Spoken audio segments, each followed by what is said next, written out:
Wouldn't it be great to be able to build materials with any properties we like? For instance, something that can flow like water and can be as hard as steel when needed. To reach that dream, the first step is to design building blocks that can automatically assemble into predefined structures. The building blocks of our materials are tiny particles, 100 times smaller than the thickness of a human hair. These are called colloids. In specific, my research group works with magnetic colloids, particles that contain tiny magnets.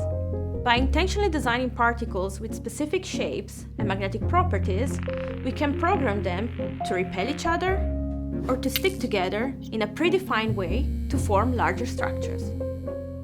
By doing this, we're controlling the properties of the next generation materials. And who knows, maybe in the future, we can build materials that can flow like water and can be as hard as steel.